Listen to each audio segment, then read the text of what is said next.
Hello everyone, welcome to my podcast Kirti Loves Spanish. I'm your host Kirti. In today's episode, I want to talk about something that many people miss when they talk about living abroad, and that is the real experience of living abroad. I agree, living abroad is exciting. There's new country, new culture, new opportunities, new places to explore. But it also means starting from zero in many ways that you don't expect.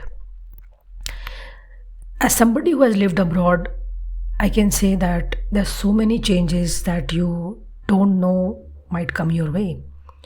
For example, I would like to begin with chores, for example. So if you are somebody who's coming from India and back home, we have a lot of support from our family, parents, grandparents, even support from outside. So a lot of chores are sorted. We don't even have to bother about them. Like something like cooking, cleaning, fixing things. There is somebody for all these tasks. And when you move abroad, you become your own chef, cleaner, plumber, and also a laundry expert. Some days you are proud of it, but some days you are just really tired. I've been there, trust me. I also feel that people who come from other countries except India, and since they have grown up with that kind of experience, that environment where they become independent at a very young age, they start cooking at 7, 8 or 10, they start cleaning, they start managing themselves, they do their laundries. So they're more used to this kind of life, but I feel as Indians, we really struggle with this notion of managing ourselves, living on our own, doing everything on our own. But therein lies the growth also. That's what I have also been through.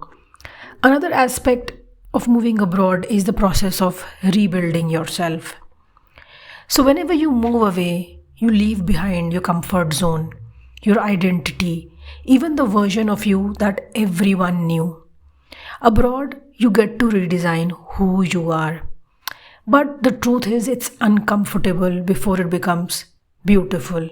It's not always an easy process. It comes with a lot of resistance. It comes with a lot of letting go, unlearning, learning new things, adapting yourself to a new environment, new culture, evaluating your priorities, evaluating your goals. There's so much that goes into it. And don't just get me started on paperwork. Bank appointment, health card, visas, empadronamiento, NIE. Sometimes it just feels like your life is running from one public office to another. But over time, you learn the system and realize if you survive the paperwork, you can survive anything. And another thing that I want to mention is that we all face in another country is homesickness. Sometimes you miss the food, some days the festivals, and some days just the feeling of being understood without explaining yourself. You learn to carry home in your heart and create little rituals, maybe sometimes cooking a familiar dish, calling your family, or just trying to build your own unique relationships, bonds in a new country.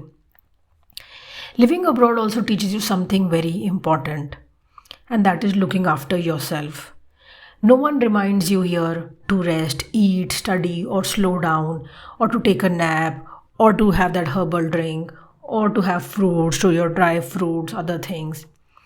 You become your own support system, your own parent at times, and on certain days it can be hard. And it also makes you stronger in ways that you never imagined. So there's always a silver lining, as I always like to see it like this. So yes, living abroad isn't always Instagram perfect. It's very messy, trust me. It can be challenging, confusing, and sometimes lonely. But it's also empowering. It shapes you, stretches you, and helps you grow into a version of yourself you're proud of. If you're living abroad or planning to, just remember you are not alone and you are stronger than you think. Whenever you need any sort of support, people are there. You need any sort of mentorship, mentors are there. So you don't have to do it all alone. I wish you all the best if you are thinking of moving abroad for work, education, or any other reasons.